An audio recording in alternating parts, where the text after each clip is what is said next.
Assalamualaikum warahmatullahi wabarakatuh. Perkenalkan, nama saya Zaidan Muhammad Dafa, NIM 2024 10 10 10 80. Saya dari kelas Data Mining B.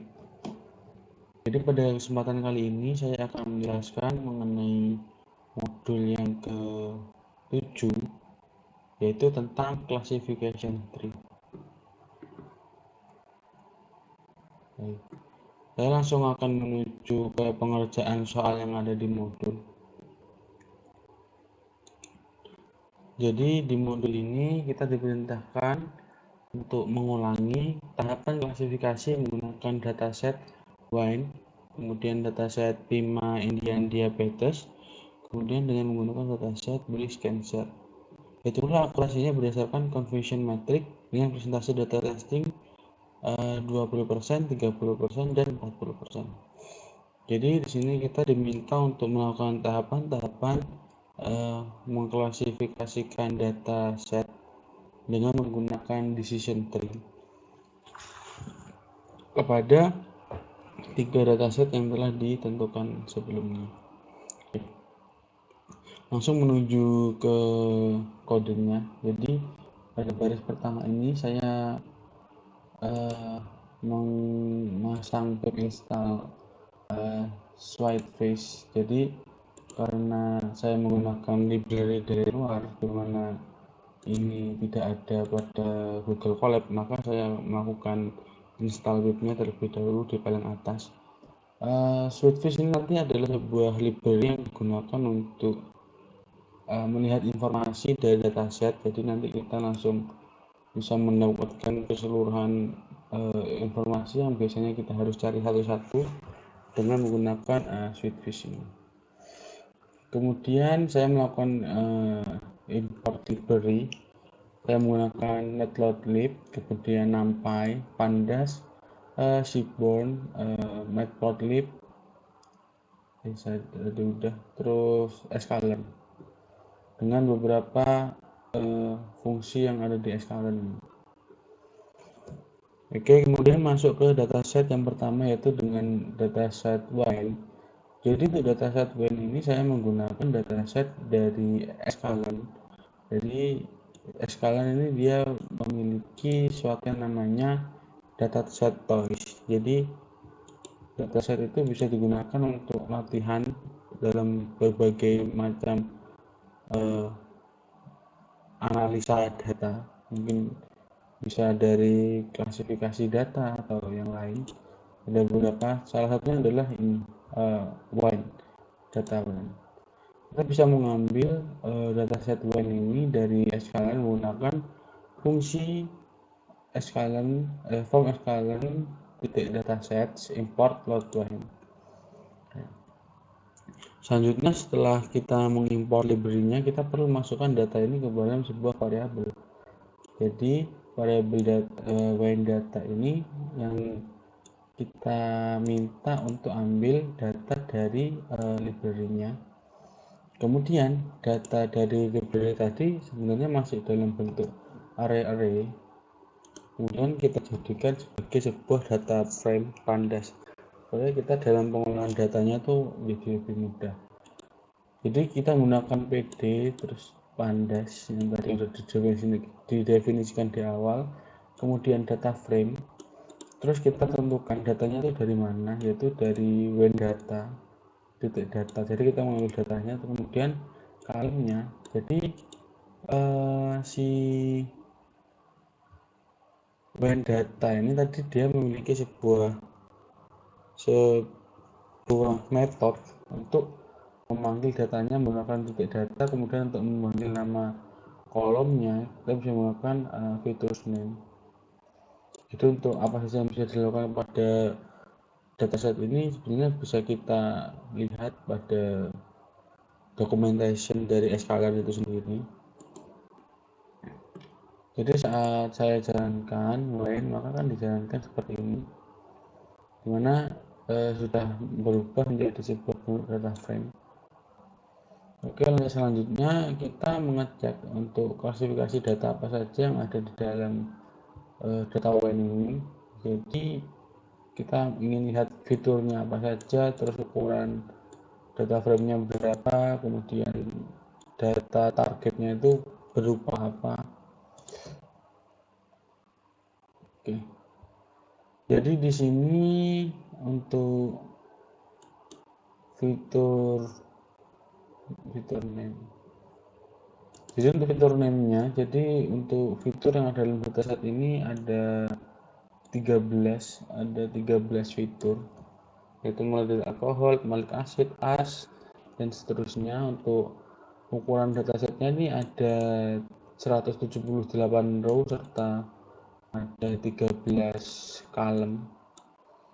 Oke, selanjutnya untuk dataset target ini, jadi dia merupakan kelas atau fitur, atau bukan fitur, target merupakan kelas yang dibuatkan oleh datasetnya itu. Ini sebenarnya kalau aslinya itu dia berupa, nggak tahu ya, kayak tulisan kelas 0 terus 1 terus 2.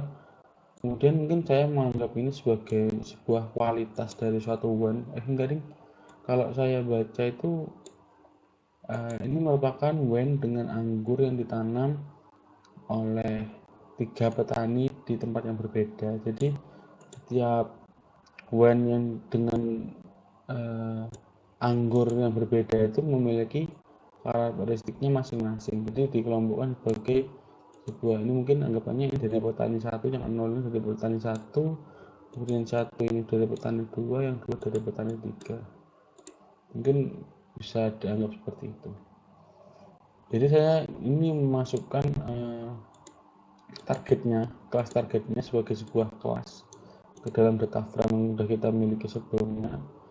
Selanjutnya saya melihat deskripsi atau mungkin informasi dari data setnya. Ini ada when describe, jadi kita bisa cari count, mean, standard deviation, mean. Ini kuartal bawah, kuartal tengah, kuartal atas, kemudian max dari masing-masing column-nya. Untuk selanjutnya kita lihat when.info. Sebenarnya when.info ini saya tujukan untuk melihat missing value pada masing-masing kolom. Jika kita tadi tahu bahwa ukuran dataset ini adalah 178 dengan 13 fitur serta satu kelas, jadi bisa diketahui bahwa jika ini adalah 178 berarti untuk masing-masing kolomnya itu sudah terisi penuh ya, tidak ada missing value, kecuali nanti ada ternyata pada salah satu kolomnya ini ada yang berbeda, mungkin di as ini dia ternyata 177 atau 176, berarti kan ada data yang enggak ada, makanya itu nanti yang perlu kita tangani. Tapi karena datanya udah bagus, nggak ada missing value, mungkin bisa kita lanjutkan ke tahap selanjutnya. Nah, di sini seperti yang sudah saya sampaikan tadi, saya membutuhkan sebuah library switchfish yang saya inisialkan SV, serta saya analyze data frame when tadi. Ternyata ini sepertinya sama ya, seperti kalau kita melakukan describe, serta ini sudah ada diberikan distribusi data dari masing-masing kolomnya. Jadi kita bisa melihat untuk distribusi, kemudian min, max, average, median, dan sebagainya dengan hanya 2 baris kode ini. Jadi untuk switchfish ini akan sangat membantu kita dalam menganalisa data set. Nah, saat kita buka, kita bisa melihat association-nya juga, atau keterkaitan antar kolomnya. Jadi kita sudah diberikan asosiasi sekalian dengan switchfish. Oke, nah, saya lanjutkan. Kemudian sebenarnya tadi yang belum ada di switchfish itu kita melihat outlier. Jadi untuk melihat outlier di sini saya menggunakan box plot. Jadi untuk masing-masing kolomnya saya looping. Jadi saya lihat apakah ada outlier dalam datanya. ternyata dalam beberapa kolom itu memang ada outlier, contohnya di malic acid, kemudian ada di S, terus di alkalinity of S, ada magnesium, kemudian total phenol nggak ada di ini procyanin, kemudian color intensity. Setelah saya menemukan bahwa ada outlier pada beberapa kolom, maka saya menggandakan atau membuat variabel baru dengan data yang sama dengan data frame blind. Tujuannya adalah untuk mengolah data ini nantinya, tapi saya tidak ingin untuk menghapus atau merusak data asli poinnya tadi. Sehingga di sini saya membuat kopinya saja. Selanjutnya di sini untuk melakukan untuk menghilangkan outlier kita menggunakan IKR, di mana dia akan mengambil batas bawah dan batas atas, kemudian akan diganti dengan nilai ini. Kita lakukan pemodelan untuk menghapus outlier ini ke kolom-kolom yang memang diketahui bahwa dia ada outlier dengan menggunakan rumus ini. Kita lakukan kode semua kolomnya. Setelah nanti itu saat kita lihat lagi menggunakan blogspot, saat sudah di atas outlier-nya, maka dia akan hilang outlier-nya ya, karena udah kita treatment pada langkah sebelumnya itu dengan menggunakan rumus untuk menghapus outlier. Oke, ini merupakan data yang udah outlier-nya udah dihilangkan atau diatasi sebelumnya. Selanjutnya ini melihat distribusi datanya. Jadi untuk masing-masing kolom itu kita lihat ini masih range nilainya antar kolom masih ada yang jomplang ya, ada yang sangat besar, ada yang sangat kecil, tapi untuk sebaran datanya ini sudah cukup bagus, jadi tidak ada data yang sangat timpang untuk masing-masing kolomnya, sudah mendekati standar deviasi juga beberapa. Oke, selanjutnya setelah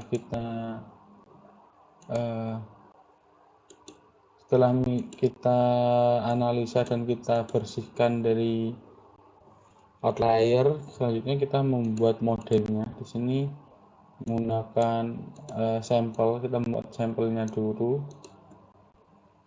Sampelnya setelah kita buat sampelnya, selanjutnya kita pisahkan antara X sama Y, di mana X ini fitur ya, fitur, untuk Y-nya ini dia targetnya. Kita lihat ya seperti ini. Terus kemudian di sini kita tadi diminta untuk melakukan testing pada masing-masing 20%, 30%, 40% data testingnya. Di sini untuk men-split datanya kita menggunakan library trend test split. Jadi kita definisikan untuk empat variabel ini, yaitu variabel xtrain, terus xtest, kemudian ytrain, ytest, yang nantinya ini akan diisi oleh hasil dari split ini. Kemudian kita tentukan tadi xy yang sudah ditentukan sebelumnya, di mana x ini fitur, y-nya ini target ya. Dengan size yang pertama ini kita menggunakan size 20%. Untuk random state-nya kita memakai 300. Kemudian di sini saya melakukan scaling. Jadi saya menggunakan standar scaler ini untuk mengubah data-data yang mungkin pada masing-masing kolom masih ada yang terpaut besar ya, ada yang hingga puluhan, hanya terus ada data yang kolom lain itu hanya berkisar 0, jaraknya. Maka kita samakan di sini menggunakan standar scaler ya. Saya menggunakan standar scaler di sini. Kemudian kolomnya kita tampung dulu untuk fitur-fiturnya apa saja kita tampung dulu. Kemudian di sini saya menggunakan scale fit. Scale fit ini untuk menstandarkan dari data yang kita tentukan di mana ini extract. Kemudian selanjutnya untuk extract-nya saya transform juga data extract-nya. Jadi untuk masing-masing ini saya masukkan kembali kepada data train, extract, dan extract. Dan ini udah data hasil standar scalar tadi yang dimasukkan. Kemudian saya tampung kembali supaya gak bingung, dimasukkan ke extract norm, yaitu extract yang sudah dinormalisasi, kemudian extract norm sama extract yang sudah dinormalisasi. Kemudian saat kita lihat sebaran data pada semua kolomnya, maka ini akan sudah menjadi, ini bisa dikatakan ini distribusinya distribusi normal ya untuk masing-masing kolom. Oke, selanjutnya kita akan melakukan pelatihan datanya menggunakan decision tree classifier. Jadi kita akan membuat sebuah model data trainnya. Kita akan mentraining datanya di sini menggunakan entropi.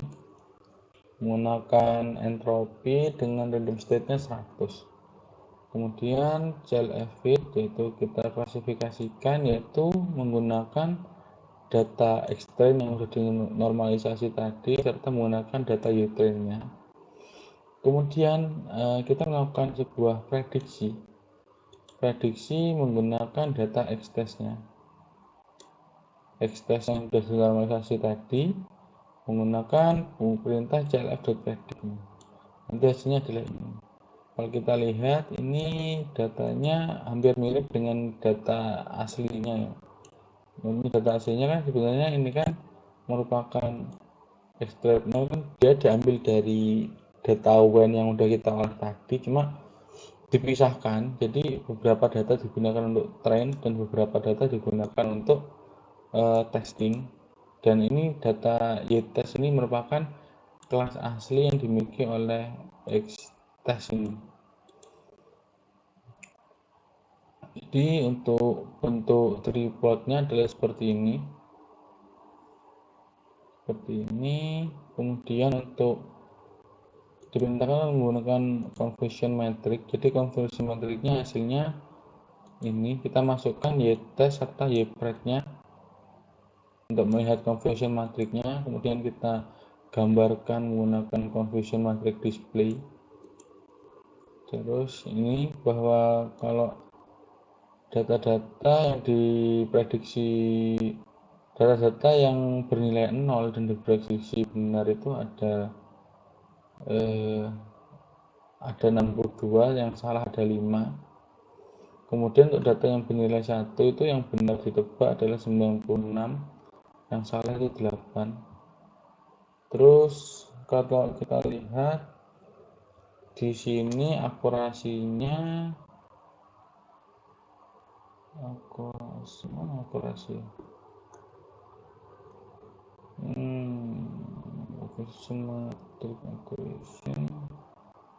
oh iya, di sini kita belum melihat akurasinya.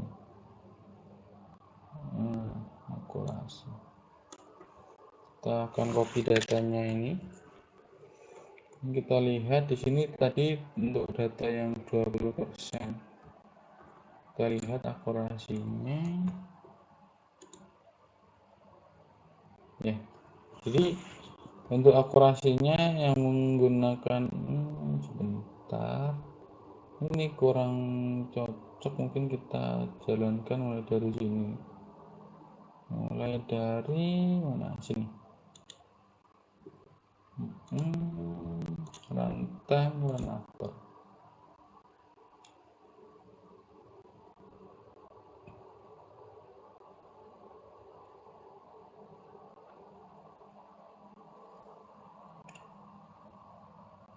Oke, jadi untuk yang 20% tadi, menggunakan data 20%, dia akurasinya itu sekitar 0,9 atau 94% ya, 94% akurasinya. Kemudian untuk data testing yang 30% sebenarnya langkahnya sama, sama seperti sebelumnya, cuma pada tes size-nya ini kita ganti sebagai 0,3, dan dimana dia menandakan dia menggunakan 30% dari datanya itu sebagai data tesnya.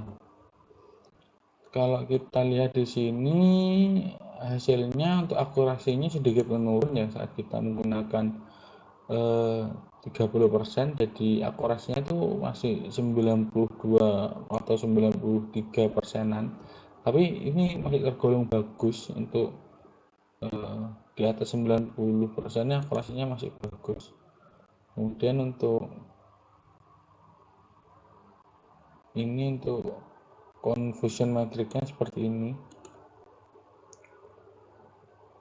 Untuk data testing yang 40% ini sama seperti sebelumnya caranya ya, cuma diganti tes size-nya aja. Di sini akurasinya menurun lagi sekitar 89%. Jadi mungkin antara ukuran tes case-nya ini juga mempengaruhi untuk akurasi penebakannya. Jadi semakin banyak itu nanti akan akurasinya semakin berkurang kalau di sini. Oke, kemudian untuk dataset yang selanjutnya itu menggunakan Pima Indian Diabetes. Jadi untuk karakteristik database data setnya ini dia memiliki 442 row. Kemudian dia memiliki 11 kolom, yang mana itu kolomnya itu 1, 2, 3, 4, 5, 6, 7, 8, 9, 10 ya, 10 kolom. Terus yang satu itu merupakan sebuah kelas yang menentukan dia itu diabetes tipe apa tuh. Jadi untuk diabetes ini saya menggunakan sebuah file CSV yang saya dapatkan dari Kaggle. Nah ini untuk outcome ini outcome ya, hasilnya outcome atau dia merupakan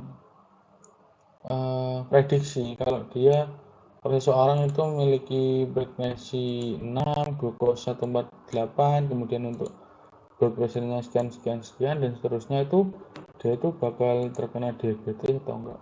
Ingat saya setelah baca-baca tentang datasetnya tadi seperti itu.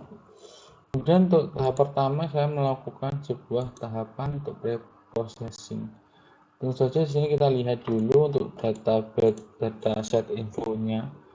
Di sini ternyata dia punya 768 row. Keseluruhannya ada 768 row. Terus untuk masing-masing kolomnya ini dia yang bernilai not null itu sudah komplit 168. Jadi untuk pengecekan data nullnya sudah cukup sampai di sini karena tidak ada data null.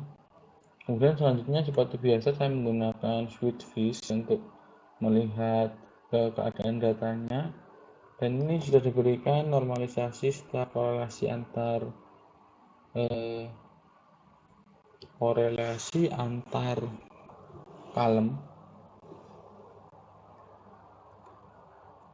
Langkah selanjutnya itu saya pengecekan outlier, dimana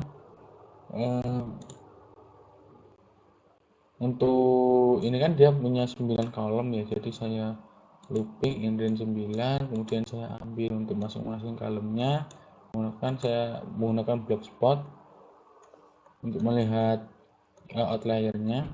Jadi ada beberapa di sini yang beberapa kolom di sini ada yang memiliki sangat banyak outlier.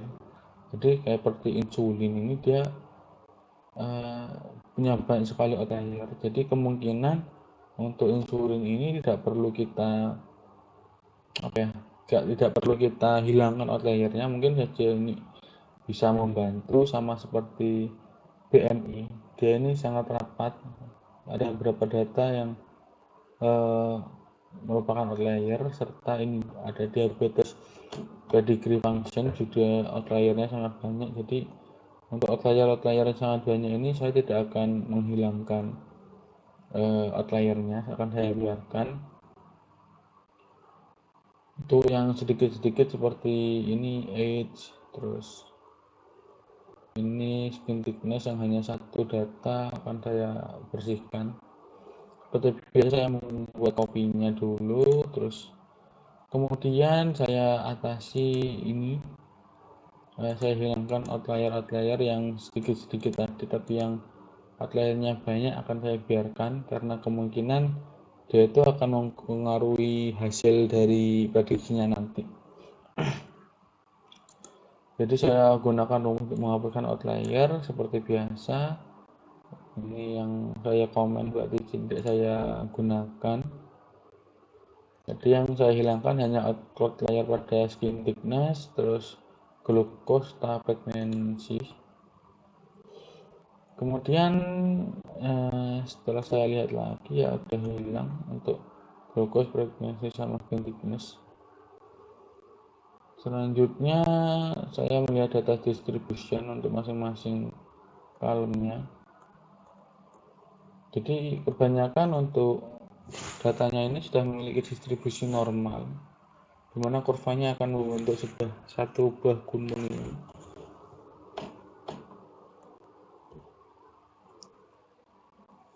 Kecuali ini apa ya, lupa saya namanya. Oke, selanjutnya ya seperti biasa kita masuk ke tahap data training, dimana SC-nya kita bisa seperti sebelumnya. Selanjutnya kita melakukan sebuah data train. Di sini karena range datanya itu tidak terlalu besar, saya tidak melakukan ini scaling. Jadi saya bisa melakukan scaling terhadap dataset ini. Saya langsung saja saya hilangkan outlier, kemudian saya coba training datanya. Setelah itu seperti biasa kita split sebagai 20 karena tadi diminta 20, 30, 40, ini saya 20 dulu. Kemudian untuk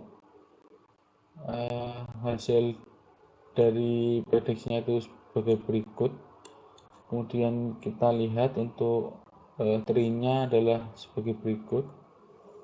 Kemudian untuk akurasinya ternyata untuk menggunakan tadi data tesnya 20% serta hanya menghilangkan beberapa outlier, tidak semua outlier, serta tidak melakukan ini scaling, kita berhasil mendapatkan akurasi itu sekitar 75%-an, yang mana ini sudah cukup lumayan bagus. Karena setelah saya coba-coba tadi, jika saya melakukan atau menghilangkan semua outlier itu hasilnya akan ada di bawah 50% hingga 40-30%.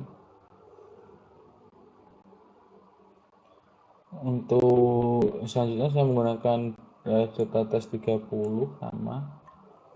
Ini menurun ya, kalau nggak salah ini dia akurasinya menurun sekitar jadi 67% saja. Data ini 30% typo. Kemudian untuk yang 40% dia menghasilkan seperti ini. Jadi untuk data yang salah tebaknya seperti ini. Untuk akurasinya dia naik ya. Yang tadi yang kita gunakan 30% dia hanya 60 sekian, yang menggunakan 70, yang 40% ini kita menghasilkan 72% akurasinya. Jadi lumayan bagus. Jadi untuk dataset selanjutnya sebenarnya langkahnya sama ya seperti dataset sebelumnya itu di sini, tapi di sini bedanya saya menggunakan dataset dari Scalar lagi, yaitu breast cancer. Mana saya buat data frame-nya terlebih dahulu seperti ini. Nanti untuk breast cancer-nya ini kalau nggak salah dia diagnosis ya, dari data-data ini dia didiagnosis bahwa dia kena breast cancer tipe apa. Jadi ada dua, tapi saya lupa tulisnya apa tadi. Selanjutnya di sini ada kita membuat ya, seperti biasa saya menggunakan speech karena ya, ini enak sekali untuk kita melihat melihat info dari data setnya. Nah, kita dikasih korelasi, terus disediain semua datanya ini, kita juga bisa melihat distribusi datanya. Selanjutnya, seperti biasa, kita melihat outlier-nya. Di sini saya mencoba untuk langsung menggunakan. Saya tidak melakukan perubahan outlier karena ini apa ya? Dikatakan bahwa datasetnya itu merupakan dari kegiatan nyata, dari pendataan asli. Jadi menurut saya datanya ini sudah sesuai dengan yang ada di lapangan. Jadi mungkin untuk outlier-nya, ya mungkin keadaan datanya memang seperti itu. Jadi tidak saya lakukan penghilangan outlier-nya. Jadi saya biarkan aja. Kalau saya lihat ternyata, oh ya penjelasannya seperti ini. Kemudian ya sama seperti biasanya. Kita pisahkan antara X dan Y-nya. Selanjutnya kita melakukan data training-nya. Pertama biasa kita menggunakan yang 20% dulu. Saya menggunakan entropi di sini. Kemudian saya gunakan X-train Y-train-nya. Setelah itu saya predik menggunakan X-test-nya. Ternyata hasilnya ini cukup mirip antara hasil dari Y-pred atau prediksinya dengan yang asli itu cukup mirip. Padahal kita tidak melakukan penghilangan outlier ataupun tadi scaling ya, tidak dilakukan scaling. Dia mendapatkan akurasi sekitar 92%. Yang ini udah sangat bagus ya, di atas 90%. Oke, selanjutnya tuh bentuk tree-nya seperti ini. Cukup simpel daripada data set yang sebelumnya. Selanjutnya untuk data test size-nya 30% ini dia mendapatkan sama ya, dia akurasinya tetap yaitu 92% tetap, dan datanya seperti ini sama. Jadi mungkin untuk penjelasan modul yang ke-7 ini cukup sekian dari saya. Kurang lebihnya mohon maaf. Wassalamualaikum warahmatullahi wabarakatuh.